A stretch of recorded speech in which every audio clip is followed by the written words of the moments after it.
bonjour François Asselineau. Que pensez-vous du premier gouvernement d'Édouard Philippe? Eh bien bonjour à toutes et à tous. Nous sommes aujourd'hui le mercredi 17 mai 2017 et le gouvernement du nouveau Premier ministre Édouard Philippe a été annoncé à l'opinion publique à 15 heures. Alors qu'est-ce que l'on peut dire quelques minutes après, quelques instants après cette nomination dans l'immédiat? Le gouvernement se réunira demain pour la première fois à l'Élysée pour le Conseil des ministres qui se tiendra exceptionnellement un jeudi.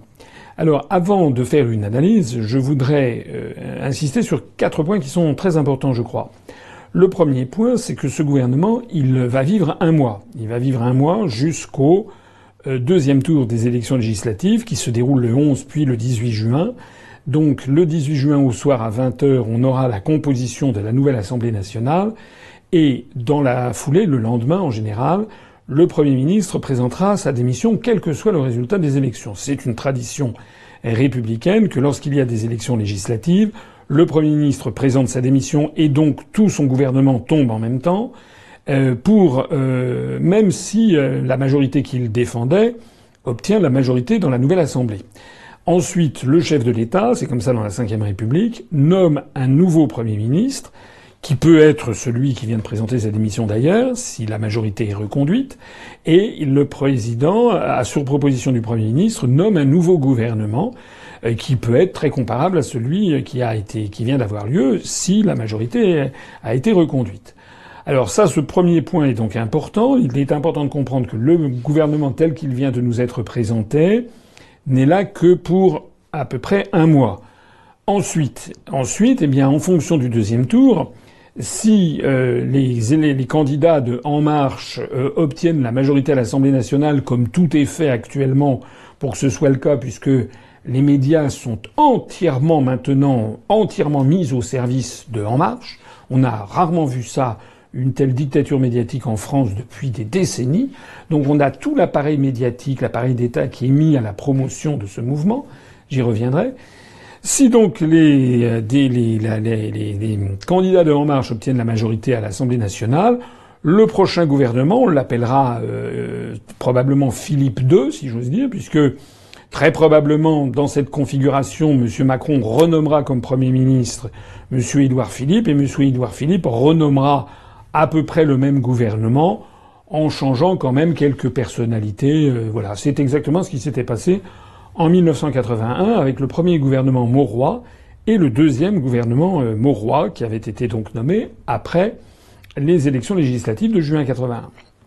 Mais naturellement, l'histoire n'est pas écrite et si, par exemple, les candidats de En Marche n'obtiennent pas la majorité à l'Assemblée nationale et qui sont obligés Monsieur Macron est obligé d'avoir recours au soutien, je ne sais pas moi, de qui voudrait bien le soutenir, par exemple, pourquoi pas les Républicains ou par exemple le Parti socialiste.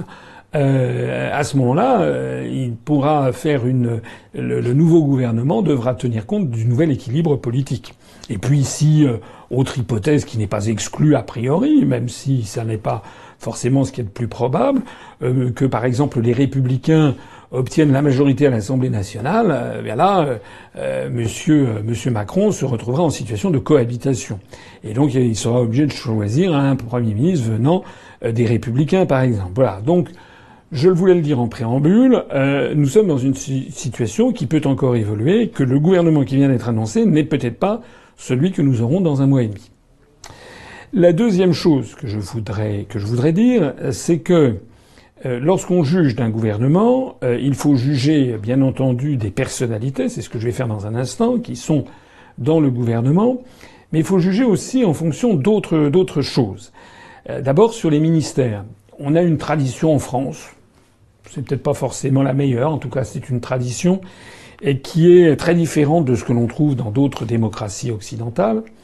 Dans d'autres pays, le nombre de ministres et l'intitulé des ministères est fixé par la Constitution. Ça peut exister. En tout cas, est quasiment inamovible. En France, on a une particularité, c'est que le nombre de ministres et de secrétaires d'État qui sont des espèces de sous-ministres, la différence, entre autres choses, la différence entre un ministre et un secrétaire d'État, c'est que les secrétaires d'État ne participent pas au Conseil des ministres, sauf s'ils y sont convoqués parce qu'il est question d'un sujet les concernant et concernant leur activité. Sinon, ils ne sont pas convoqués lors du Conseil des ministres qui se tient tous les mercredis normalement, alors qu'un ministre, lui, fait partie de toute façon du Conseil des ministres, quel que soit, même si dans tel Conseil des ministres, il n'y a aucun sujet qui concerne son portefeuille d'activité. Donc ce que je voulais dire, c'est qu'en France, le nombre de ministres et de secrétaires d'État varie à chaque fois. C'est encore le cas, on va le voir. Et l'intitulé même de ces ministères, de ces secrétariats d'État, varie également. Alors le fait que les intitulés varient d'un gouvernement à un autre, le fait que le nombre de ministères varie d'un gouvernement à un autre, a une conséquence qui est importante. C'est que ensuite, un ministre, il se voit attribuer des directions d'administration centrale. Parce qu'on n'est pas ministre comme ça. Pour être ministre, il faut quand même avoir une administration, c'est-à-dire des fonctionnaires qui sont situés dans le ministère qui généralement est à Paris et dans les administrations décentralisées, délocalisées. Donc, par exemple, tous les services extérieurs de l'État, le représentant du ministère de l'Agriculture, par exemple, la préfecture de Saint-Brieuc, qui dépend du ministère de l'Agriculture. Alors, ce qui est donc important à comprendre, c'est que comme on change les intitulés des ministères et le nombre de ministères, il y a ensuite une procédure que le grand public ne connaît pas, mais qui est extrêmement importante, qui est ce qu'on appelle les décrets d'attribution, c'est-à-dire à quel ministre on va attribuer telle administration. Alors ça, c'est très important pour juger de la réalité du ministère qui va avoir lieu. Je vais en parler tout à l'heure sur l'écologie, par exemple. Quel est le portefeuille d'activité qu'il va avoir, puisque c'est un ministère dont le titre est nouveau. Donc ça, c'est le deuxième point. C'est le nombre de ministères qui changent et les décrets d'attribution. Il y a un troisième point qui est également très important, et qui est la constitution de l'équipe autour du ministre, notamment son cabinet ministériel, et à l'intérieur du cabinet ministériel, le directeur de cabinet.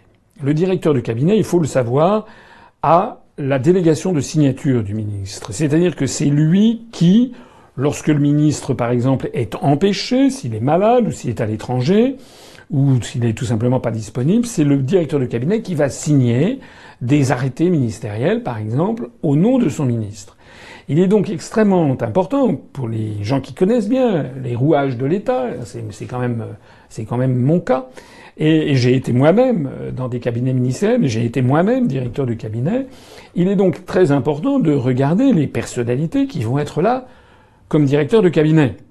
Parce qu'il existe, c'est arrivé, ça arrive souvent, que on donne un ministère à une personnalité comme ça, un petit peu médiatique, mais si cette personnalité un peu médiatique qui débarque parce qu'elle ne sait pas comment ça fonctionne, si elle n'a pas l'œil pour avoir le maximum d'administration sous ses ordres, si elle se laisse plumer les administrations par des décrets d'attribution qui attribuent ces administrations à d'autres ministres, et si elle se laisse imposer un directeur de cabinet qu'elle ne connaît pas et qui en fait est une espèce de père Joseph qui travaille pour le compte du Premier ministre ou du Président de la République, et de facto il aura très très peu de pouvoir. Donc là, ça c'est le troisième point avant de juger d'un ministère, quel est le directeur de cabinet. Et puis le quatrième point sur lequel je voulais insister aussi, avant de passer à la revue de ce gouvernement, c'est les questions générales de politique de l'État, et notamment pour ce qui concerne la France, depuis maintenant des années, la question du budget. La question du budget de l'État, avec des restrictions budgétaires sans fin, et M. Macron a été sommé dès le lendemain de son élection, dès le 8 mai, il a reçu des messages venant notamment de Jean-Claude Juncker, le président de la Commission européenne, qui, entre deux whisky, ne perd quand même pas le nord, et lui a dit qu'il fallait diminuer les dépenses publiques, faire preuve de rigueur, et puis, un malheur n'arrivant jamais seul, M. Moscovici, le commissaire européen français chargé qui est actuellement à la Commission, a envoyé le même type de message. Donc ça veut dire que faut pas s'enflammer. C'est pas parce qu'il y a un nouveau ministère qui vient d'être créé que le ministre va avoir les moyens concrets de mener une nouvelle politique, puisque le nerf de la guerre étant l'argent, s'il n'a pas du tout d'argent, si on lui pique des fonctionnaires, en fait, il se retrouvera gros gens comme devant, comme on dit, c'est-à-dire il n'aura plus que le ministère du blabla. Voilà, il ne pourra faire que le ministère de la parole. Surtout si, par exemple, le budget qui est dévolu à son ministère correspond à ce que l'on appelle les services votés, c'est-à-dire, par exemple, tout ce qui déjà a été décidé, c'est-à-dire le salaire des fonctionnaires. Voilà. En d'autres termes, à ce moment-là, le ministre se retrouve à peu près dénué de tout. La seule possibilité qu'il a, c'est de faire de bonne figure et risette devant les médias. Ce point ayant été ainsi posé, on va maintenant passer à l'examen de ce nouveau gouvernement. Alors moi, ce nouveau gouvernement, je me rappelle que M. Macron avait dit qu'il y aurait 15 ministres, qu'il y aurait moins de ministres. Alors, déjà, la promesse n'est pas vraiment tenue. Il n'y en a pas 15, il y en a 18. Il y a 3 ministres d'État et il y a 15 ministres. Je signale au passage que ministre d'État, c'est essentiellement une question honorifique. Ça n'a pas beaucoup d'autres conséquences. Par rapport, donc, en fait, il y a 18 ministres. Il n'y en a pas 15. Deuxièmement, M. Macron avait dit qu'il y aurait moitié hommes, moitié femmes. C'est exact. Il y a 9 femmes et 9 hommes parmi ces 18 ministres. Notons que les ministres d'État sont 3 hommes.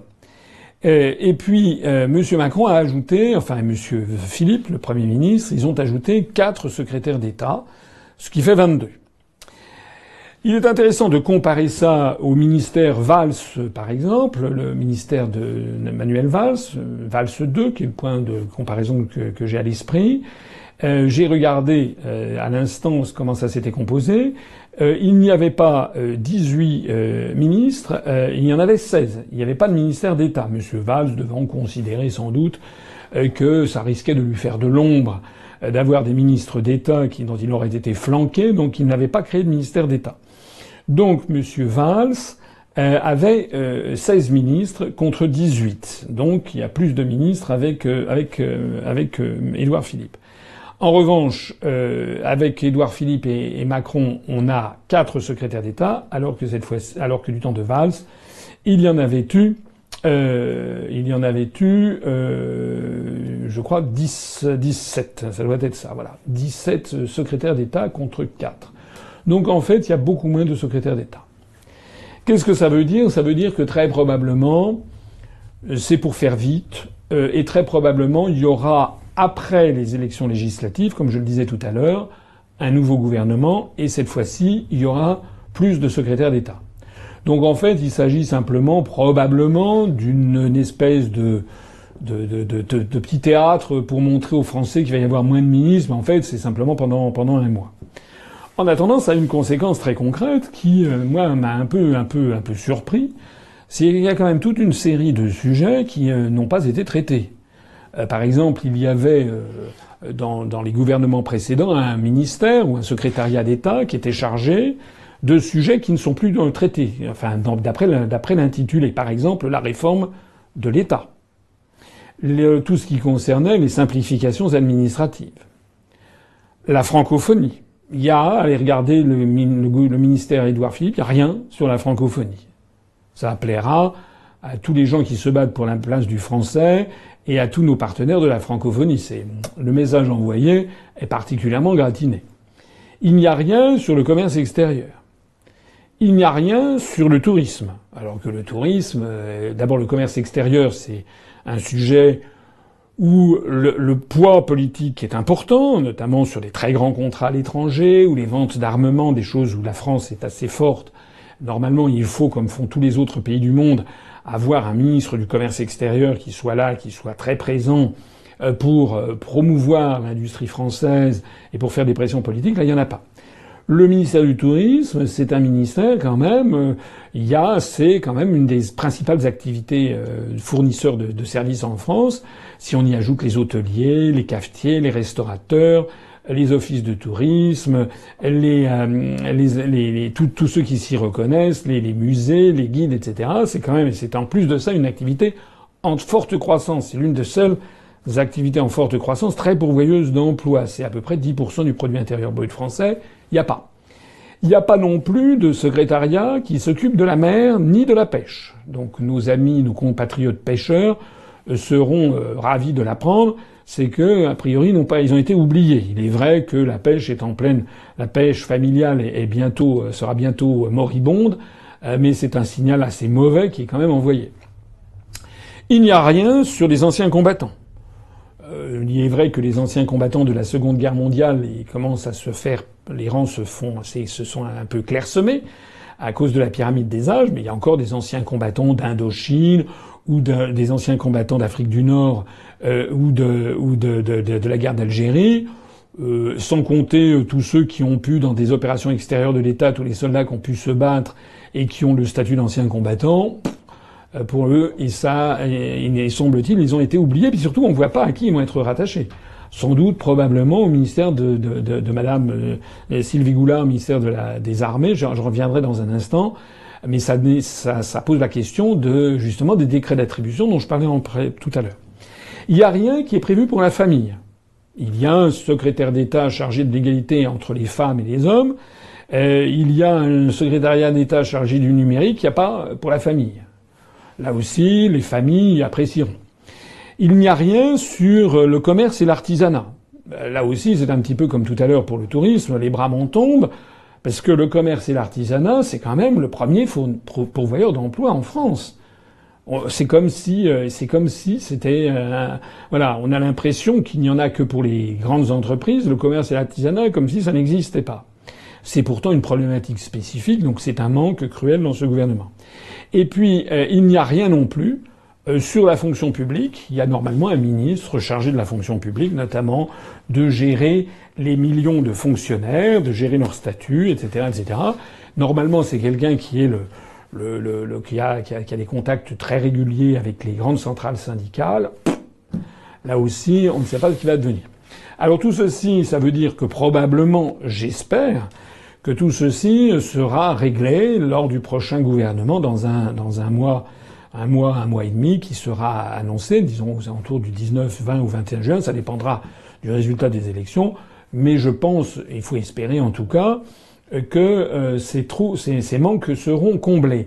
Il n'en demeure pas moins qu'on voit une préférence. On voit une préférence.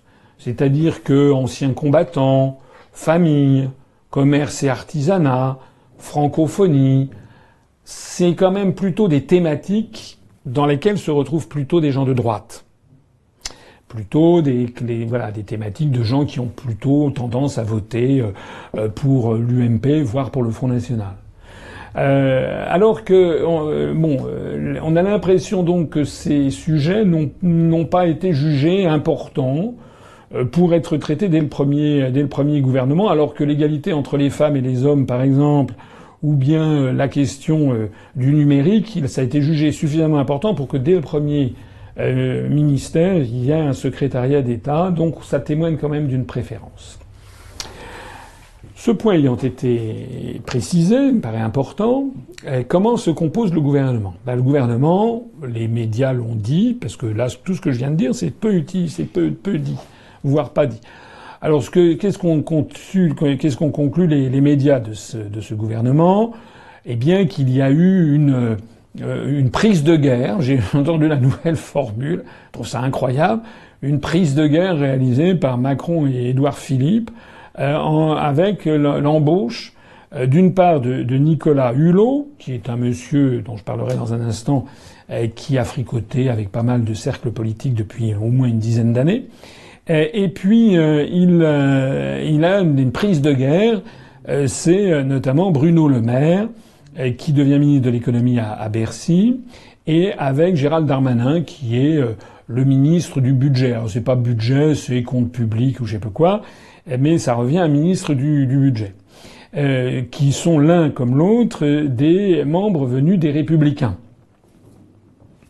En définitive, c'est moins que ce que l'on pouvait attendre. J'ai été interrogé il y a 3 jours chez Radio Tropique par Jean-Jacques Seymour. Je disais que les Républicains risquaient de pâtir de la situation si Édouard Philippe réussissait à faire entrer au gouvernement 4, 5, 6 personnes des Républicains. On avait beaucoup parlé, j'avais même évoqué les noms à l'antenne de Radio Tropique, on avait parlé de Christian Estrosi, on avait parlé Madame Kosciusko-Morizet, qui paraît-il s'est beaucoup répandue au cours des 48 dernières heures en disant qu'elle allait être quand même ministre ou qu'elle voulait être ministre. On a beaucoup parlé également de Monsieur Apparu. Voilà. Et ben en fait, il est apparu et qui n'apparaissait pas. Et en fait, il n'y a donc que deux dirigeants des Républicains de la mouvance jupéiste qui viennent avec le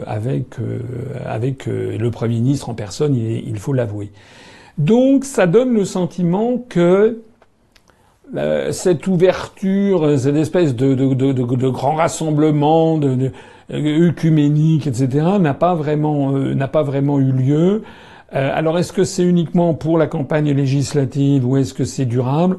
En réalité, je pense que comme tous ces gens sont à peu près sans foi ni loi, je pense que un certain nombre d'élus des Républicains hésitent et attendent de voir le résultat des élections législatives. Voilà, c'est aussi médiocre que cela.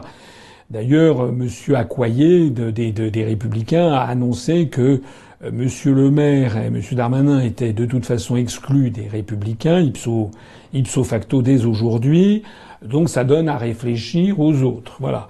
Mais attendons de voir la suite, parce que si d'aventure En Marche faisait un score et si les Républicains faisaient un petit score, il n'est pas du tout exclu que ces événements fassent fléchir les pudeurs de certains membres des Républicains, notamment Madame Kosciusko-Morizet, Madame comment s'appelle-t-elle, Monsieur Apparu, Madame Hydrac, dont on avait reparlé, etc. Que toutes ces personnalités, en fait, d'un seul coup, gagnent l'affaire.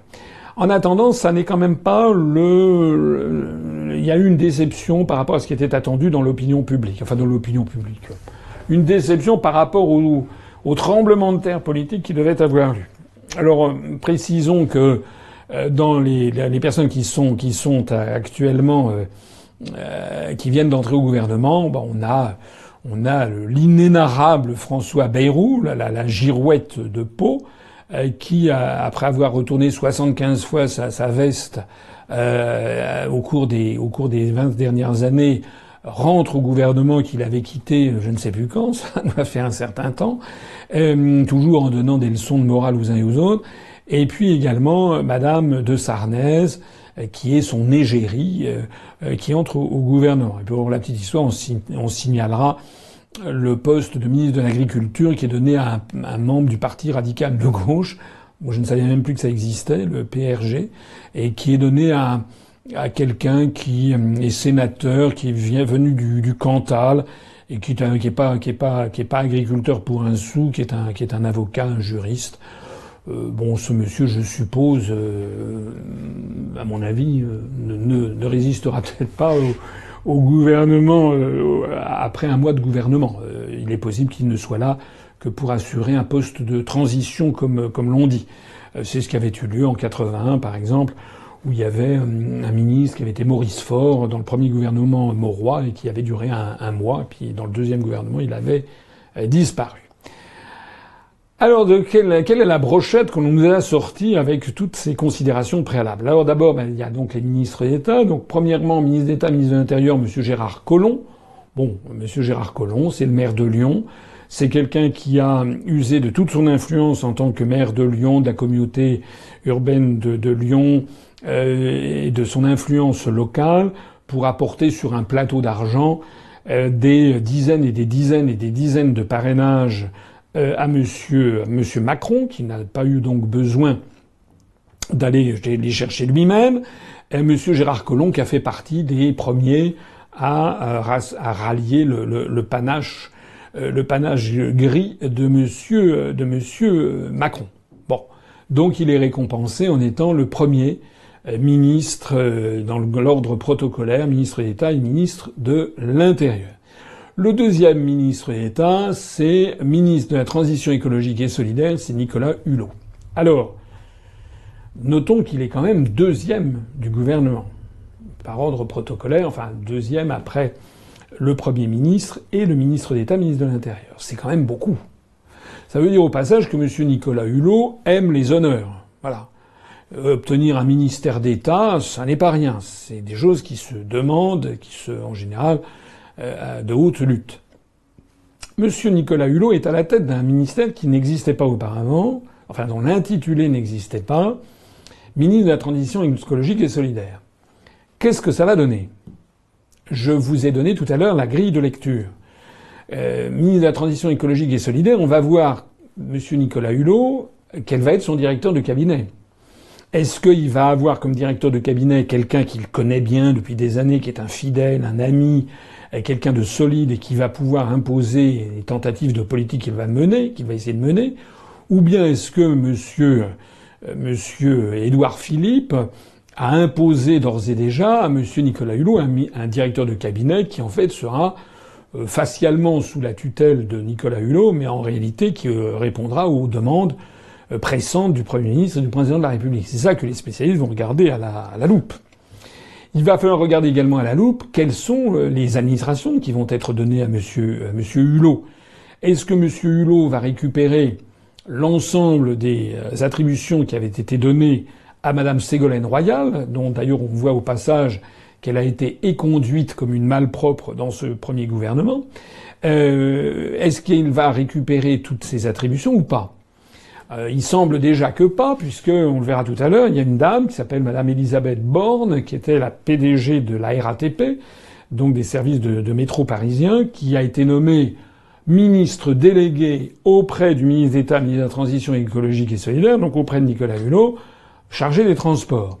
Donc déjà, par rapport à la configuration que pouvait avoir Madame Royal, il n'est pas du tout certain qu'il va avoir le même ministère. Il va avoir un ministère sans doute réduit. Et le titre de ministre d'État est fait peut-être pour passer la pilule. Fondamentalement, le problème de Nicolas Hulot va être lequel ? Il va être qu'il n'aura pas d'argent. Je l'ai dit tout à l'heure, les budgets de l'État, non seulement il y a pratiquement plus d'argent en caisse, mais en plus de ça, les orientations fixées par Macron et exigées en fait par la Commission européenne et la Banque centrale européenne, c'est de diminuer les budgets. Donc M. Nicolas Hulot va se retrouver dans un ministère où il y a certaines directions qui lui auront été retirées, probablement, on ne sait pas à qui ça va être donné, ou plus exactement donné à un ministre délégué. Mais il est évident que Madame Borne, qui est la PDG de la RATP, qui est une polytechnicienne, est sortie dans le corps des ponts, qui est une très grande professionnelle certainement des transports, enfin je la connais pas, mais je suppose, elle va pas se laisser marcher sur les pieds. Alors que M. Nicolas Hulot, à part sauter en parachute au-dessus d'Ushuaïa, il n'a pas des compétences certainement en matière d'économie du monde des transports et connaissances techniques approfondies. Il n'a pas les mêmes que celles que peut avoir Madame Borne, qui est placée officiellement sous ses ordres, mais en pratique qui aura certainement une très large autonomie. Donc on va voir quel va être le portefeuille exact que va avoir M. Hulot, en particulier notamment sur les questions énergétiques. Est-ce que c'est lui qui va hériter des questions énergétiques ? Aujourd'hui même, la Bourse de Paris voyait le titre EDF plonger de 3 à 4% parce que les investisseurs étaient inquiets de l'arrivée de Nicolas Hulot. Qu'est-ce qu'il va dire et faire très exactement sur la question des centrales nucléaires ? Ça touche un autre problème s'agissant de M. Hulot, c'est que il va être confronté à des contraintes énormes, des contraintes techniques, des contraintes financières, des contraintes d'engagement préalables pris auparavant par d'autres du gouvernement, des contraintes internationales, notamment dans le cadre de la COP 21, des contraintes européennes, n'en parlons même pas. Et puis les contraintes, tout simplement, du processus administratif qui existe depuis la nuit des temps, qui est un principe un peu lourd. C'est que les lois, il y a toute une élaboration pour avoir élaboré des nouvelles lois. Ensuite, pour prendre des décrets, il faut avoir la concertation interministérielle qui se déroule au ministère, auprès du Premier ministre, rue de Varennes, lorsque ça touche à des sujets qui concernent différents ministères. Il y a la lourdeur de la gestion administrative de son administration, etc., etc. Donc, comment M. Nicolas Hulot va-t-il faire ? Ça, c'est à mon avis un grand mystère. À mon avis, je vais peut-être être démenti par les faits, mais à mon avis, ça n'est pas forcément une très bonne idée de nommer quelqu'un comme M. Hulot dans un ministère. C'était une proposition que, paraît-il, Jacques Chirac lui avait faite en 2002. C'est-à-dire il y a 15 ans. Bon. Ça veut dire que M. Nicolas Hulot est quand même très intéressé par la politique depuis une quinzaine d'années. Donc il rôde autour de ça. Donc M. Nicolas Hulot, il va être confronté à la réalité. Et il va donc avoir le choix, à mon avis, entre deux hypothèses. La première hypothèse, c'est qu'il passe sous les fourches caudines de ce qu'est le travail ingrat d'un ministre, obligé de tenir compte des uns et des autres, des contraintes budgétaires énormes, des contraintes internationales et européennes, des contraintes des autres départements ministériels. Et à ce moment-là, il risque en fait de piaffer, d'impatience et finalement d'apparaître comme ayant été une espèce de réclame, d'affiche comme ça, de star qu'on met sur le devant de la scène mais qui n'a pas de pouvoir réel, au risque de se déconsidérer auprès des Français qui sont intéressés par ce monsieur depuis qu'il a eu cette série télévisée à succès qui s'appelait Ushuaïa. Donc il est possible que M. Nicolas Hulot, finalement, ça fasse un peu pchit et que son ministère soit décevant. Puis il y a une autre hypothèse, c'est l'hypothèse inverse. C'est que M. Hulot ait de la personnalité et qu'il veuille ruer dans les brancards. Et qu'il ne se satisfasse pas des lenteurs administratives, qu'il ne se satisfasse pas des contraintes budgétaires. Il est à prévoir d'ailleurs qu'il va se fracasser avec le ministre du Budget, le jeune Gérald Darmanin. Il est possible qu'il soit furieux des arbitrages qui seront donnés par le Premier ministre. Et donc, au bout du compte, si c'est quelqu'un qui... Je ne le connais pas suffisamment, mais si c'est quelqu'un qui est soupe au lait, si c'est quelqu'un qui se fait en permanence, critiquer par la mouvance écologique, eh bien que tout ceci se termine dans un feu d'artifice et qu'il claque la porte dans 6 mois, en jouant une espèce de scène tragique, là, comme à l'opéra. On me donne pas les moyens, etc. On l'a déjà vu dans la République. Hein. On avait déjà vu ce genre de personnalité, des personnalités venues de la société civile ou plutôt du monde du showbiz ou du monde des médias. Je me rappelle par exemple le passage éclair du temps de Giscard d'Estaing qu'avait fait le ministère donné à Jean-Jacques Servan-Schreiber. Ça avait duré 1 mois. Enfin, on a des exemples comme ça. Bon, seul l'avenir nous le dira, mais à mon avis, c'est bien audacieux. Pour une équipe quand même de gens jeunes, comme Monsieur Macron qui a 39 ans, Monsieur Hulot, je crois, en a 62. C'est-à-dire que Monsieur Hulot pourrait être le père du président de la République et quasiment aussi le père du Premier ministre. Monsieur Nicolas Hulot a avec lui un certain nombre de personnes qui se reconnaissent en lui. Et qu'est-ce qu'il va faire on ne le sait pas trop, mais à mon avis, c'est un risque d'avoir une personnalité comme ça dans ce gouvernement. Alors, troisième ministère d'État, ministre de la Justice, François Bayrou. Alors, c'est à vérifier, mais d'à ce que j'ai vu, là, il semble que son titre officiel soit ministre d'État, ministre de la Justice. Et donc, il ne porterait pas le titre officiel extrêmement honorifique, en général très demandé, de garde des Sceaux. Garde des Sceaux, c'est pas les sceaux des imbéciles. Quoique, c'est vrai que François Bayrou, il a comment dirais-je, enfin bon, je vais pas faire de mauvais jeu de mots. Mais François Bayrou, donc semble-t-il, ne serait pas le garde des Sceaux, c'est un truc tout à fait honorifique. Garde des Sceaux, ça veut dire quoi? C'est celui qui gardait les sceaux du temps des rois, donc pour signer, pour avoir les documents officiels. Bon, Monsieur Bayrou est dans un ministère qui est très difficile, où il y a un pouvoir qui n'est pas évident à exercer. Monsieur Bayrou, en tout cas, est placé maintenant au pied du mur et il va, à mon avis, c'est une peau de banane qui lui a été donnée. Je pense qu'il est à ce poste de ministre d'État. Il va pouvoir pontifier, comme il excelle pour le faire. Est-ce que ça va aller au-delà? On ne sait pas. Ce que l'on sait en tout cas, c'est que d'après des indiscrétions insistantes venues d'un peu partout, il semble que M. Bayrou se soit est indisposé le président de la République nouveau, M. Macron, parce que M. Bayrou considérait, semble-t-il, qu'il allait chaperonner Macron, qu'il allait le prendre sous son aile et lui donner des instructions. Donc déjà, M. Bayrou se voyait Premier ministre. Non, il ne l'est pas. Deuxièmement, il est certes ministre d'État, mais numéro 3 protocolaire. Et il a un poste de ministre de la Justice qui est certainement pas ce qu'il devait vous ambitionner. Il est très vraisemblable qu'il ambitionnait, s'il n'était pas s'il n'était pas Premier ministre, il devait ambitionner d'être ministre des Affaires étrangères, ce qu'il n'est pas non plus. Le ministère de la Justice, à mon avis, ça ne va pas beaucoup lui plaire. Donc il est assez vraisemblable qu'il va continuer ici ou là, peut-être à déverser tel ou tel morceau de bile en donnant des leçons de morale à tout le monde. Alors voilà pour les ministres d'État, les 3 ministres d'État. Il y a donc ensuite 15 ministres. Par ordre protocolaire arrive en tête Madame Sylvie Goulard, qui est une centriste.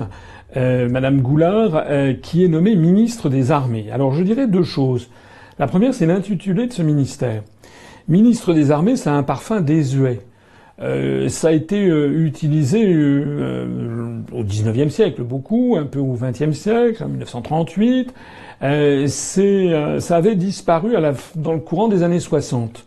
C'est en tout cas depuis 1974 qu'on a le ministère de la Défense, ou ministère de la Défense nationale. Ministre de la Défense depuis 1974. Ça fait donc 43 ans que le terme de ministère des Armées avait disparu. Alors, est-ce qu'il s'agit de faire genre, comme on dit maintenant, en se donnant un genre de modernisation? Je ne le pense pas. Parce que dans le terme de ministère de la Défense, qui découlait des années 60 et qui découlait notamment de la stratégie militaire posée par Charles de Gaulle, c'est-à-dire de la protection, de la sanctuarisation du territoire national par l'arme atomique, la théorie, la doctrine militaire française, c'est que la France était une puissance qui se défendait face aux agressions internationales, mais la France n'avait plus vocation à avoir une posture agressive.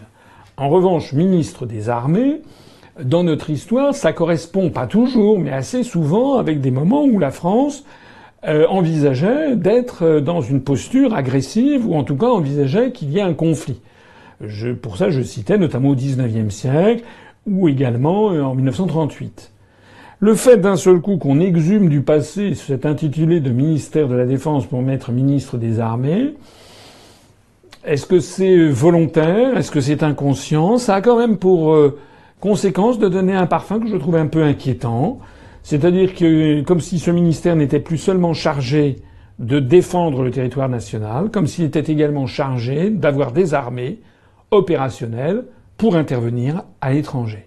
Or, ceci correspond trop bien à ce qu'a déjà laissé entendre à plusieurs reprises M. Macron, dont on n'a pas suffisamment souligné à part moi, mais les gens n'ont pas suffisamment souligné que M. Macron avait encouragé les États-Unis à envoyer des missiles sur la Syrie, que M. Macron a dit qu'il ferait la guerre si nécessaire.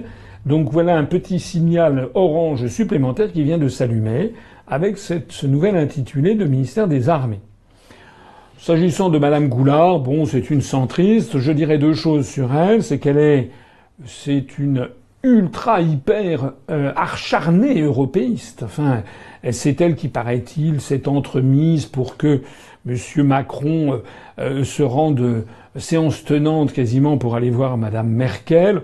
En fait, je pense que M. Macron n'avait pas besoin de Mme Goulard pour cela.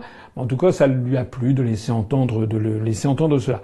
C'est quand même une députée européenne qui s'exprime très régulièrement dans les médias allemands. Voilà. Enfin, elle est très, très, très, très européenne. Et puis, je dirais une petite anecdote, mais qui est quand même assez savoureuse. Je devais débattre avec Mme Goulard dans un débat qui avait été organisé par Louis Dauphren sur Radio Notre-Dame. Je crois que c'était en mai 2010, il me semble, de mémoire. Et donc le journaliste m'avait dit, ben voilà, je vous invite, vous aurez un débat avec Madame Goulard, c'était sur l'avenir de l'Europe. Et puis c'était de la tranche horaire de 7h30 à 8h30 du matin. Et sur Radio Notre-Dame, qui est une radio de la bande FM, qui est quand même assez écoutée, notamment en région parisienne. Et puis, quand je suis arrivé, donc à 7h15 du matin, monsieur Louis Dauphren, le journaliste, était consterné parce qu'il avait eu un message 15 minutes auparavant de Madame Goulard qui avait dit qu'elle ne participerait pas à ce débat, elle ne voulait pas débattre avec moi parce que, avait-elle dit, je cite ce que m'avait raconté monsieur Louis Dauphren, elle lui avait dit tel quel, j'en ai assez d'avoir un souverainiste ou un eurosceptique, je sais plus ce qu'elle avait dit, qui me marque à la culotte dès que je prends la parole. Je ne veux pas me prononcer sur la culotte de Madame Goulard. En revanche, ce que je trouve notable, c'est que Madame Goulard avait donc pris la poudre d'escampette plutôt que de débattre avec moi à l'antenne de Radio Notre-Dame. Est-ce que c'est ça qui l'a qualifié? Est-ce que c'est cette couardise qui l'a spécialement qualifié pour être notre nouveau ministre des Armées? Je n'en sais rien. Mais il faut quand même savoir qu'on a affaire à quelqu'un qui est redoutablement eurolâtre et qui est prêt absolument à n'importe quoi pour complaire aux Allemands. Alors, ensuite, dans l'ordre protocolaire, il y a monsieur Le Drian. Alors, monsieur Le Drian, tout le monde pensait qu'il allait être reconduit au ministère de la Défense. Pas du tout, puisque c'est Madame Goulard qui lui prend le ministère de la Défense, rebaptisé ministère des Armées. Il devient ministre de l'Europe et des Affaires étrangères.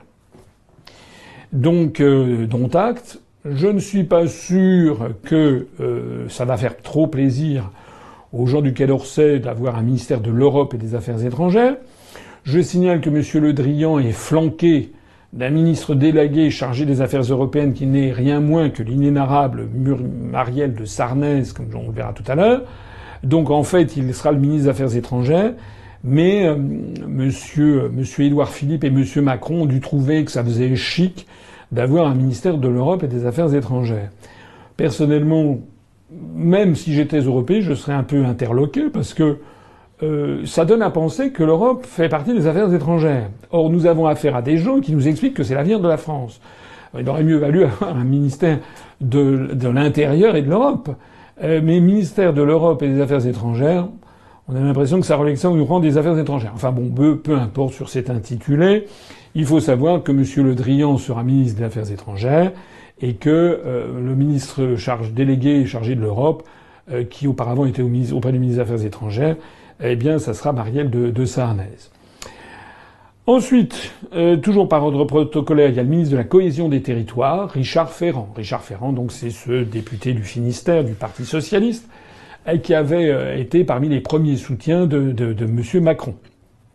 Ministre de la Cohésion des Territoires, ça veut tout dire et rien dire. C'est peut-être une espèce de clin d'œil à Jean Lassalle, qui passait son temps à parler de l'égalité des chances entre les territoires. En réalité, comme je le disais en préambule de cet entretien, tout va dépendre des décrets d'attribution. Je suppose que l'on va mettre dans ce ministère de la Cohésion des Territoires les questions de décentralisation, de réforme de l'État, de la politique de la ville, de la cohésion territoriale, etc., etc. Enfin, tout ce qui existait, on va en faire une espèce de pot pourri pour Monsieur Ferrand. Est-ce que ça va tenir au-delà d'ailleurs de ce premier gouvernement? On verra ça au mois d'Alami à partir du 19 ou 20 juin. Puis vient ministre des Solidarités et de la Santé, donc ministre de la Santé. C'est une dame, Madame Agnès Buzyn. Je sais pas si on dit Buzyn ou Buzine. Madame Agnès Buzyn, bon, elle vient de la société civile, comme on dit. J'ai regardé sa biographie. C'est un médecin qui a l'air d'être quand même très compétent dans son domaine.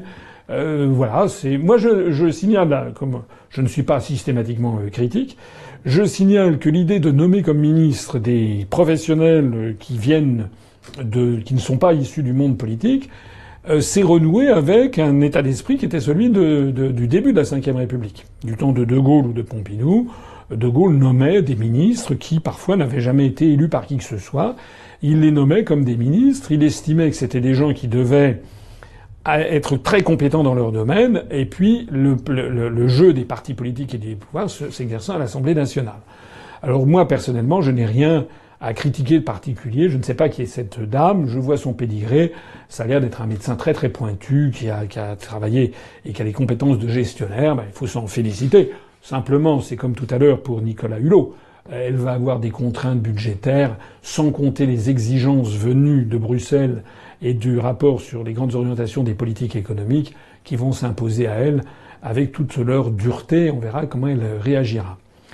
Ministre de la Culture, bon, c'est une éditrice, Madame Françoise Nyssen, donc pareil que la précédente, c'est quelqu'un qui est inconnu dans le monde politique et qui est une éditrice. Donc, attendons de voir ce ministère de la Culture, d'ailleurs, sur lequel il y aurait beaucoup de choses à dire, tellement il est perclus, en fait, de chasse gardée, de réseaux d'influence, etc., etc. Et donc, c'est un ministère qui n'est pas si facile que ça à gérer. Alors vient le morceau de choix, qui est ce que les journalistes appelaient tout à l'heure une prise de guerre, qui est Bruno Le Maire, qui devient ministre de l'économie à Bercy. Dont acte. Je rappelle que le ministère de l'économie n'est plus que l'ombre de ce que ce fut il y a encore une dizaine d'années.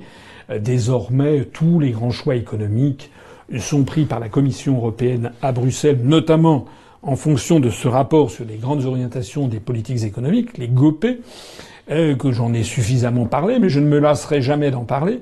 Et puis en matière également, en matière monétaire, tout a été, ou presque tout maintenant, est décidé par la Banque centrale européenne à Francfort. J'ajoute que le ministère de l'économie et des finances avait jadis avait également tout un portefeuille d'activités, notamment d'entreprises publiques qu'il gérait. Ces entreprises publiques, elles sont de moins en moins nombreuses puisqu'on va vers une privatisation à marche forcée. Et puis, il y a une autorité administrative indépendante qui s'appelle l'Agence des participations de l'État, l'APE, qui, en fait, a quasiment toute latitude, sous l'autorité du ministre, mais a quasiment toute latitude pour gérer les participations de l'État. Donc, le ministère de l'économie n'est plus ce que ce fut. C'est un ministère qui a beaucoup perdu de son poids et de son pouvoir dans l'appareil d'État, sauf pour ce qui concerne le ministère du budget. Mais il se trouve justement que le ministère du budget a été donné, je l'ai déjà dit tout à l'heure, j'y reviendrai lorsqu'arrivera son tour protocolaire, à M. Gérald Darmanin, qui est lui-même des Républicains. On notera au passage cette espèce de chose quand même intéressante, c'est que les Républicains héritent, enfin les anciens Républicains, Bruno Le Maire et Gérald Darmanin, héritent des deux ministères, de l'économie et du budget, qui sont les ministères des comptes, des sous. C'est-à-dire les ministères qui vont avoir à se friter avec les autres, qui vont avoir à dire non aux autres, qui vont avoir notamment à s'opposer au ministère dépensier. Et donc c'est sur eux que va retomber également, notamment les résultats bons ou mauvais, malheureusement ils seront certainement mauvais, de l'évolution de l'emploi. Voilà. Donc en fait c'est quand même un peu un cadeau empoisonné, me semble-t-il, qui a été donné à Monsieur le Maire et à son collègue qui sera sous son autorité au budget. Enfin, il sera pas vraiment sous son autorité, mais presque. Ministre du Travail, Madame Muriel Pénicaud, donc là aussi une personne qui est sortie de la société civile, comme on dit, qui n'est pas particulièrement connue du grand public. Idem pour le ministre de l'Éducation nationale, Monsieur Jean-Michel Blanquer, qui, à part qu'il est diplômé de Harvard aux États-Unis, a été à la tête d'établissements d'enseignement supérieur comme l'ESSEC, je crois. Et puis il a passé une grande partie de son activité dans le monde de l'enseignement. Donc c'est quelqu'un d'un peu apolitique et qui il faut lui laisser le bénéfice du doute. Ministre de l'Agriculture et de l'Alimentation, Jacques Mézard, donc c'est le sénateur du Cantal que j'évoquais tout à l'heure, qui a l'air d'être quand même pas très au fait des questions agricoles, si ce n'est qu'il est effectivement, il émane d'un département très rural qui est le Cantal, mais pour le reste, sa biographie, telle que j'ai pu la voir en tout cas, ne semble pas spécialement tournée vers l'agriculture. On verra. J'ai déjà noté, je le souligne au passage, qu'il n'est pas question de la pêche dans cet intitulé, donc on ne sait pas les pêcheurs à quel sein ils vont pouvoir se vouer. Je note d'ailleurs que ce monsieur Mézard n'a pas l'air d'être spécialement non plus très compétent en matière européenne. Or Dieu sait si en matière agricole, avoir une bonne connaissance des arcanes de Bruxelles est quand même très important. Le ministre de l'Action et des Comptes publics, donc, c'est Gérald Darmanin, dont je parlais tout à l'heure. Alors, il n'est pas ministre délégué auprès de Bruno Le Maire, mais il va être ministre du Budget à côté de Bruno Le Maire. Monsieur Darmanin, qui est, paraît-il, l'étoile montante des Républicains, enfin qui était, puisque donc il a été chassé. Monsieur Darmanin, qui vient du Nord et qui a 34 ans et qui exerce ce poste de ministère. C'est pas en fait c'est un nouvel intitulé, mais derrière c'est le ministère du Budget qui est derrière. Donc en fait il va arriver et puis il va être dans un tête-à-tête avec le directeur du budget, Monsieur Darmanin, et le directeur du budget va lui dire voilà, Monsieur le ministre, la situation. Et donc Monsieur Darmanin va voir une administration très compétente, qui est celle du budget, qui sont des administrateurs qui sont des administrateurs civils et des inspecteurs des finances, qui sont à la direction du budget, qui comptent parmi les meilleurs jeunes hauts fonctionnaires français, qui connaissent très très très bien leur dossier et qui ont réponse à tout et qui sont entre le marteau et l'enclume, puisqu'en permanence ils ont affaire à des ministères qui disent il faut plus d'argent parce que le président de la République a dit qu'il fallait plus d'argent pour les handicapés, pour l'éducation, pour les policiers, pour les fonctionnaires, pour les instituteurs, pour les routes et les autoroutes, pour les bâtiments historiques, pour le ministère de la Culture, pour ci et pour ça. Et puis, par ailleurs, le même président de la République ou le même Premier ministre qui exige qu'on diminue les déficits budgétaires parce que Bruxelles l'exige et qu'on a pris un engagement de baisser en dessous de 3%. Vous avez vu que c'est ce qu'a dit M. Juncker, je le disais tout à l'heure, c'est également ce qu'a dit M. Schäuble, le ministre allemand des Finances, qui estime qu'il est de son devoir d'indiquer à la France comment elle doit gérer ses comptes publics. Voilà, donc M. Gérald Darmanin, je lui souhaite bien du plaisir quand il va constater qu'il est face à une équation impossible à résoudre et que, en réalité, celui qui commande, c'est Bruxelles. Et c'est la BCE. Et c'est à Bruxelles et à la BCE qu'en définitive, M. Macron donnera la priorité. Donc, M. Gérald Darmanin est bien parti pour se faire très rapidement beaucoup d'ennemis. Le ministère de l'Enseignement supérieur, de la Recherche et de l'Innovation est donné à Madame Frédérique Vidal. C'est comme le ministre de l'Éducation, je ne sais pas qui est Madame Vidal, donc je suppose, si j'ai vu sa biographie, bon, c'est quelqu'un qui est issu de la société civile.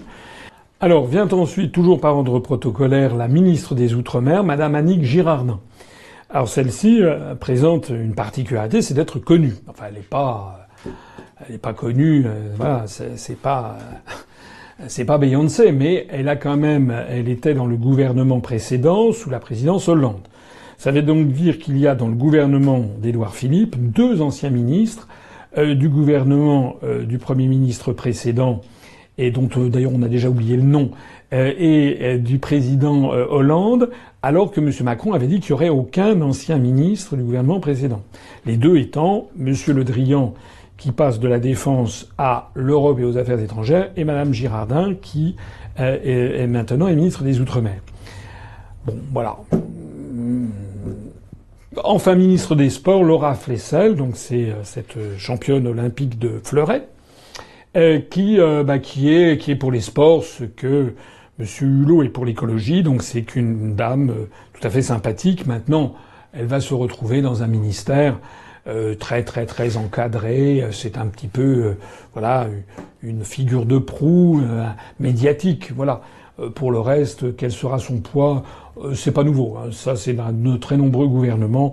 Et on a comme ça un sportif ou une sportive qui est là. Il faut espérer en tout cas que Mme Flessel ne dira pas des grosses sottises sur le matière sportive. C'est finalement l'essentiel de ce qu'elle a à faire. Alors que je rappelle qu'il y a eu des exemples antérieurs de ministres qui disaient des énormités dans les gouvernements antérieurs sur la question des sports. Alors voilà pour les ministres. Donc il y a eu les 3 ministres d'État, il y a donc les 15 ministres, puis ensuite viennent donc les ministres, que j'ai intégrés dans les ministres auprès du ministre d'État, ministre de la Transition écologique et solidaire, chargé des Transports, Elisabeth Borne, j'en ai parlé tout à l'heure, donc l'ancienne PDG de la RATP. C'est ce qui m'a permis de dire que déjà on va retirer à monsieur Nicolas Hulot la question des transports.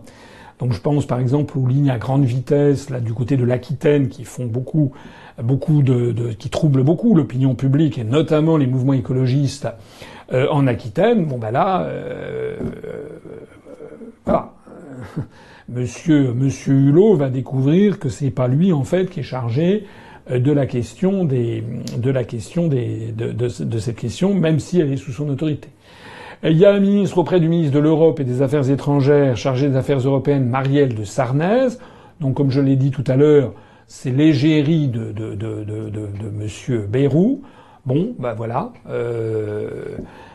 Alors c'est une ultra-européenne. C'est un petit peu le clone de Madame Sylvie Goulard qui hérite du ministère des Armées. Donc avec Madame Goulard aux armées et avec Madame de Sarnez, ministre chargée des questions européennes, une chose est certaine, c'est que la France va pas taper du poing sur la table lors des réunions à Bruxelles. Ça, il faut pas trop y compter. Au contraire, on n'aura jamais eu au gouvernement français un ministre de la Défense, ministre des Armées, et un ministre des questions européennes aussi pro-européens que ces deux ministres-là. Voilà pour les 15 ministres. Reste enfin des secrétaires d'État. Bon, alors, secrétaire d'État chargé des relations avec le Parlement, porte-parole du gouvernement, c'est Christophe Castaner, qui avait déjà été porte-parole de monsieur Macron pendant la campagne. Secrétaire d'État chargé de l'égalité entre femmes et hommes, Madame Marlène Schiappa, je ne sais pas qui c'est, il y a sa bio, mais c'est une personne qui n'est pas connue du grand public. Secrétaire d'État chargé des personnes handicapées, Madame Cluzel. Et puis secrétaire d'État chargé du numérique, Monsieur Mounir Majoubi. Voilà. Et comme je l'ai dit tout à l'heure, ces secrétariats d'État brillent surtout par leur faible nombre. Et donc il y a toute une série de sujets, et non des moindres, notamment le commerce, l'artisanat, la francophonie, la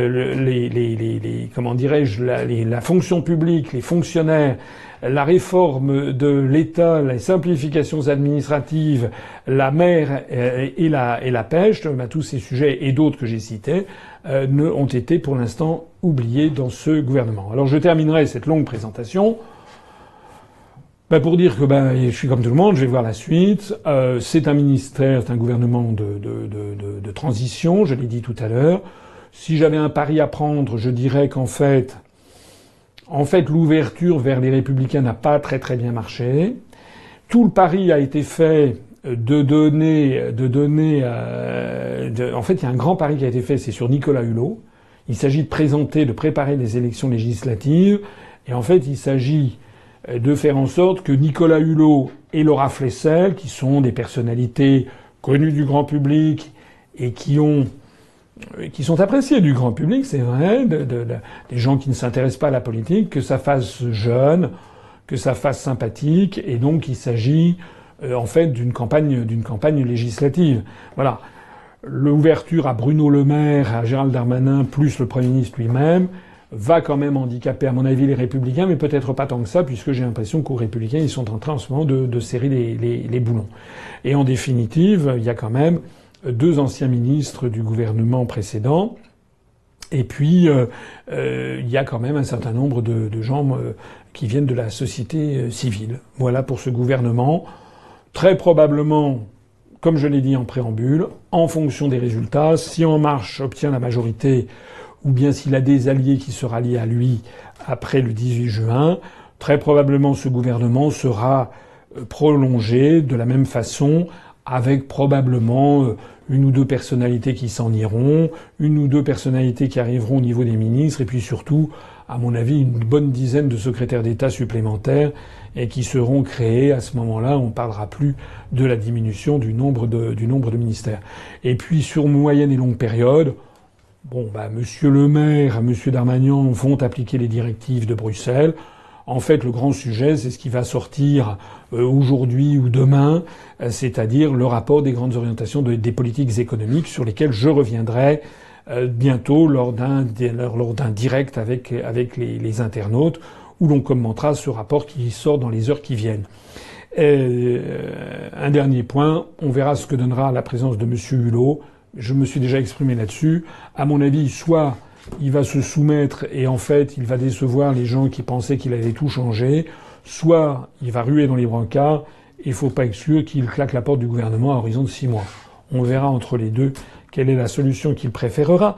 Mais en définitive, dans la mesure où il n'aura pas d'argent, très très peu de budget, et dans la mesure où les choses sont très difficiles pour gérer ces questions, je crois que ce genre d'opérations très très médiatiques et extrêmement politiciennes peuvent être rémunératrices politiquement à très court terme. Sur la longue période, la moyenne période, on verra ce que ça donnera. Que vous inspirent les premiers pas du président Macron ? Alors, les premiers pas du président Macron, je vais essayer d'être assez rapide parce que j'ai déjà été long sur ce commentaire concernant le gouvernement. Moi, j'ai plusieurs choses à en dire. Premièrement, je suis inquiet de l'évolution médiatique de notre pays. J'ai 59 ans, je crois n'avoir jamais vu, une telle propagande en faveur d'un nouveau président de la République. C'est du jamais vu. C'est du délire. On atteint une espèce de lavage de cerveau monumental. Il n'est d'ailleurs question que des candidats de En Marche. Ils en ont 428, etc. Le fait que nous, par exemple, nous ayons dépassé les 570 candidats, personne n'en parle. On a envoyé des communiqués de presse, ça n'est repris nulle part. Donc le verrouillage est absolument total pour chanter les louanges de monsieur Macron. Enfin, on est en train de virer Corée du Nord et c'est plus Kim Jong-un, c'est Kim Jong-Macron, si ça continue comme ça. La deuxième chose, c'est que ces médias sont tellement aux ordres, sont tellement là à promouvoir M. Macron comme si c'était le génie du millénaire, que tout ce qu'il touche se transforme en or, que c'est fabuleux, il n'y a jamais le moindre faux pas. Paraît-il que M. Pierre Gattaz, le président du MEDEF, est dans un état d'extase, c'est normal d'ailleurs ça rime, Gattaz et extase, devant le nouveau président de la République. Bon. En la réalité, il paraît-il aussi que M. Macron est arrivé à Berlin et que là, ça a été un enthousiasme délirant. Les gens n'en reviennent pas. Et d'un seul coup, Macron est arrivé, tac, sur son cheval blanc, et d'un seul coup, l'Allemagne a décidé de renégocier les traités européens. C'est ce qu'a diffusé la presse française. Je veux dire, pour quelqu'un qui ne regarde pas à la loupe, c'est le sentiment qu'il a eu.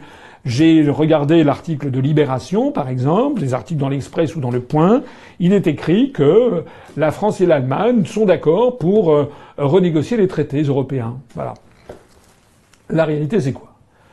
La réalité, c'est que, M. Macron est un tout petit peu moins maladroit, c'est vrai, que son prédécesseur. Rappelez-vous que Monsieur Hollande, quand il était allé à Berlin, il n'avait pas marché droit. Madame Merkel lui avait donné des coups dans les côtes, etc. Monsieur Hollande était ridicule. Dès qu'il apparaissait quelque part, il était ridicule. Bon. Ce qui n'est pas le cas de Monsieur Macron, qui n'est pas aussi ridicule. Monsieur Macron, il porte beau, il est plus jeune, etc. Il n'a pas les cheveux teintés, du moins on l'espère. En tout cas, ou alors sa teinture est plus discrète. Il a un côté comme ça, un petit peu plus fringant. Mais la réalité, c'est qu'il y a quand même eu des couacs sur lesquels la presse a été quand même très très très discrète. Le premier couac, ce sont les 6h30 d'attente de nomination officielle de M. Édouard Philippe comme Premier ministre.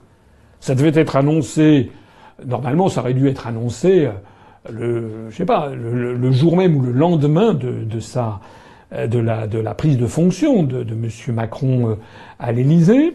Il a fallu, ça y est, on nous a annoncé que ce serait le lundi dans la matinée, ça a duré jusqu'à 15h, 15h30 ou 14h30 ou 15h, je ne sais plus. Bon bref, ça a duré beaucoup plus longtemps que prévu. Alors, les langues commencent à se délier et il semble qu'en fait, il y a eu un conflit qui est apparu à la dernière minute. C'est que M. Macron avait exigé de nommer le directeur de cabinet du Premier ministre. C'est pour ça que je vous ai parlé tout à l'heure de ces questions de directeur de cabinet. C'est que le directeur de cabinet a un rôle extrêmement important, a fortiori le directeur de cabinet du Premier ministre. Dès que le Premier ministre est par Mons et par Vaux, c'est le directeur de cabinet qui peut signer les arrêtés du Premier ministre, les décrets du Premier ministre. C'est donc quelqu'un de très très important. Et c'est quelqu'un qui est la doublure du Premier ministre.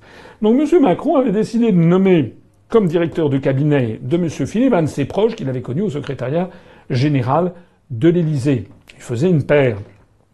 Et puis, comme monsieur Édouard Philippe est membre du Conseil d'État, il a 46 ans, c'est quand même quelqu'un on lui fait pas à lui. Il est sans doute mieux aguerri que monsieur Hulot ou que madame Flessel. Donc lui, il savait très bien que c'était un poste tout à fait stratégique. Donc il y a eu une partie de bras de fer. Il voulait mettre un fidèle à lui, Édouard Philippe, comme directeur de cabinet. C'est quand même d'ailleurs lui qui a gagné en définitive, parce que, semble-t-il, il avait fait de cette question une question de blocage absolu. Voilà. Donc ça, c'est le premier couac. Ça fait 6h30 d'attente. Le deuxième couac, c'est que lors de la réunion, lors de la cérémonie d'investiture de M. Macron, il y avait un parterre de gens, les corps constitués, comme on dit, qui étaient invités à l'Élysée. Et puis, il y avait Pierre Gattaz du MEDEF, donc qui était là, qui était au premier rang, mais eh bien, il n'y avait pas la Confédération des petites et moyennes entreprises. Voilà. C'est-à-dire le syndicat professionnel des PME a été oublié. Ils n'ont pas été invités. Alors ça, c'est quand même assez extraordinaire parce que les gens ont pensé que c'était une erreur, mais c'est quand même bizarre que ce soit une erreur parce que il y a quand même, à l'Élysée, il y a quand même un service d'archives. Ils doivent avoir la liste, ou bien il y a le service du protocole, en tout cas, au ministère des Affaires étrangères, qui sait très exactement, pour ce genre de cérémonie qui revient tous les 5 ans, qui sait très exactement la liste complète des gens qui ont été invités par les prédécesseurs. Comment se fait-il qu'il n'ait pas été invité? Et ça prend une tournure qui est d'autant plus de sens lorsque, comme je l'ai dit tout à l'heure, on constate que dans ce nouveau gouvernement, il y a personne qui s'occupe, qui est chargé officiellement du commerce, de l'artisanat, des PME, des artisans. Je rappelle que, comme le disent les chambres de commerce et d'artisanat, c'est quand même les chambres de métier, pardon. Et l'artisanat est le premier employeur de France. Est-ce que M. Macron est tellement phagocyté par les milliardaires qui l'ont fait roi, qu'il considère qu'en dehors des entreprises du CAC 40, il y a point de salut? Je ne sais pas. En attendant, ça n'est quand même pas bien, parce qu'il y a des millions de Français qui peuvent se sentir quand même mis de côté par ces questions. Donc ça, c'est le deuxième couac. Le troisième couac, avec justement, qui est confirmé par le gouvernement. Et puis il y a le couac, un autre couac aussi qui est arrivé. C'est pas vraiment un couac, c'est un mensonge. C'est ce voyage qui a été fait à Berlin. La presse française a dit, je le disais tout à l'heure, c'est formidable, Madame Merkel, etc.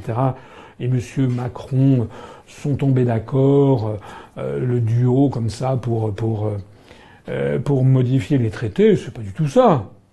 Madame Merkel, effectivement, j'ai regardé très précisément ce qu'elle a dit. Madame Merkel, elle a dit que elle n'excluait pas qu'il y ait une renégociation des traités européens si c'était opportun ou si c'était nécessaire ou si ça se révélait judicieux. Oui, bah avec des si, on mettrait Paris en bouteille.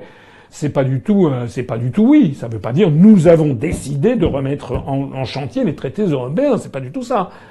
C'est une formule extrêmement diplomatique. Moi, j'ai été au Quai d'Orsay, je sais comment ça marche. Quand vous voulez pas dire non à quelqu'un, vous dites oui. Vous dites oui, je suis tout à fait d'accord avec vous. C'est d'ailleurs ce qu'a fait Monsieur Macron. Je rappelle que je l'avais épinglé lors du débat à 11. Je lui avais dit vous êtes d'accord avec tout le monde. Ben, c'est pareil. Ben, Merkel, elle voulait pas faire de peine, donc elle dit oui, on est tout à fait d'accord pour renégocier les traités européens si ça se révèle nécessaire. Voilà. Ben, comme ça se révélera pas nécessaire à ses yeux. Voilà. L'essentiel, c'était une prise de contact.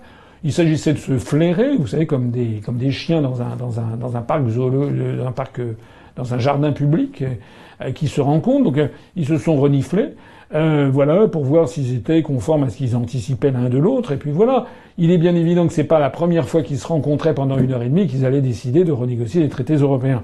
J'ajoute d'ailleurs au passage, mais combien de fois va-t-il falloir que je le dise, que les traités européens se renégocient à 28, 27 quand le Royaume-Uni sera parti. Et donc les 26 autres, tout ce que pourra dire même Madame Merkel aurait dit oui, on va rouvrir les traités européens, on va renégocier les traités. Alors et même Madame Merkel aurait dit ça avec Monsieur Macron, que ça n'aurait pas fait changer d'un iota la position des 26 autres. Et tant qu'il y en a un sur les 28 qui dit non, on ne rouvre pas les traités. Voilà. Alors la presse française a fait preuve en la matière d'un lavage de cerveau scandaleux. D'ailleurs, il suffit d'aller regarder la presse étrangère francophone, notamment en Belgique ou en Suisse. Dans la Tribune de Genève, il y a eu un article très bien fait dans la Tribune de Genève qui expliquait que, en fait, M. Macron n'avait rien obtenu du tout. La veille de son arrivée, il y avait une interview de M. Schäuble, le ministre des Finances, qui avait dit il est hors de question de mutualiser les dettes, par exemple. Les dettes de la BCE. D'ailleurs, M. Macron l'a dit, je n'envisage pas de... C'est le point nodal, c'est le point crucial. Les Allemands, en aucun cas, ne veulent payer pour les autres. Point. Et donc, d'emblée, ils ont dit ça. Et M. Macron l'a tellement intégré qu'il a dit « je ne parle pas de ça ». En fait, il avait vaguement évoqué l'hypothèse d'investissement, de programme d'investissement en commun. Mais ça c'est du pipeau. Ça, c'est le plan Juncker. Ça fait 2 ans que ça existe. Ça ne change rien. Donc, en fait, c'est beaucoup de bruit pour rien. Voilà, on a fait de l'amusement. Je voudrais terminer en disant 2 choses, d'ailleurs, sur ces questions d'amusement. Premièrement, c'est que, je l'ai dit et je le répète, c'est aujourd'hui ou demain que va sortir le rapport des grandes orientations des politiques économiques de la Commission européenne. C'est ça, le vrai sujet. Tous les déjeuners, les embrassades, etc., entre Mme Merkel et M. Macron ne changeront rien à cette réalité-là. La réalité, je vais vous en parler dès que ça sera sorti, on examinera ça ensemble. Puis la deuxième chose que je voudrais dire, c'est que cette histoire de couple franco-allemand, moi, c'est un peu délirant. Les gens qui parlent du couple franco-allemand comme étant le moteur de l'Europe, en fait, je l'ai expliqué dans ma conférence qui s'appelle « Qui gouverne la France ?», ça remonte à l'époque de De Gaulle et d'Adenauer, avec notamment le fameux traité franco-allemand de l'Élysée, dont j'ai expliqué dans cette conférence, je vous conseille d'aller la voir, que ce traité a ensuite été vidé de substance par le Bundestag quelques mois après. Mais depuis lors, depuis 1963, il faudrait se mettre un peu au goût du jour. Il y a plus 6 États, il y en a 28. L'Allemagne, ça n'est plus l'Allemagne de l'Ouest coupée en 2, sortant de la période nazie et rasant les murs. C'est désormais un État tout à fait dominant sur la scène européenne, la plus forte économie, réunifiée, et qui est l'allié numéro 1 des États-Unis d'Amérique en Europe. Et par ailleurs, il y a 26 autres États à part la France et l'Allemagne. Et la France perd chaque année un petit peu de son poids. Donc l'idée selon laquelle l'Europe marcherait en fonction du couple franco-allemand est une idée dingue, une idée qui n'existe pas.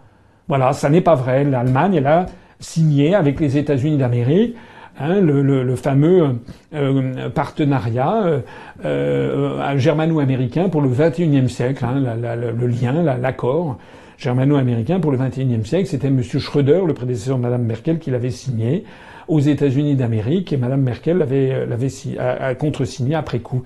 Das Deutsch-Amerikanische Bündnis für das 21. Jahrhundert. Pour l'Allemagne, le partenaire étranger numéro 1, ce sont les États-Unis d'Amérique, ce n'est pas la France. Et puis, il suffit tout simplement de faire preuve d'un tout petit peu de jugeote et de bon sens. Imaginez que vous soyez le président du Conseil italien, ou le Premier ministre britannique, tant que le Royaume-Uni est encore dans l'UE, ou le Premier ministre espagnol, ou le Premier ministre polonais. Et je ne parle ici que des principaux des plus importants des pays d'Europe. Mais je ne voudrais pas oublier le Premier ministre néerlandais, portugais, le Premier ministre hongrois, le Premier ministre ou président roumain, bulgare, finlandais. Voilà. Imaginez, mettez-vous à leur place. Qu'est-ce qu'à votre avis ils pensent quand ils voient M. Macron arriver à Berlin et dire avec Mme Merkel, nous formons le couple franco-allemand, c'est nous qui, en gros, pilotons l'Europe et nous allons rouvrir les traités européens. Vous croyez qu'ils sont satisfaits? Vous croyez qu'ils se disent « c'est formidable, on est des nuls, on va suivre M. Macron » Je crois, si j'avais un conseil à donner à nos diplomates, et ainsi qu'au président de la République, c'est de se mettre un petit peu au goût du jour. Le couple franco-allemand, ça c'est une rhétorique qui date des années 60, qui d'ailleurs n'a jamais vraiment marché, mais maintenant c'est terminé. Et à chaque fois qu'un dirigeant français parlera du couple franco-allemand qui pilote l'Europe, il faut savoir qu'il se met à dos 26 autres États. Voilà la réalité de la situation. Sur ce, je vous donne rendez-vous dans quelques jours avec vendredi soir, c'est-à-dire dans 2 jours, un direct où je répondrai à vos questions en direct que vous pourrez me poser sur tous les sujets. Je vous remercie de votre attention. Vive la République et vive la France. Retrouvez nos analyses, nos propositions, adhérez ou faites un don sur upr.fr. Retrouvez-nous aussi sur Facebook pour partager des idées et participer au direct. Twitter pour suivre les réactions de François Asselineau au jour le jour. YouTube pour ne rater aucune de nos vidéos. Pour nous aider à rétablir la démocratie, poussez-nous, abonnez-vous, partagez.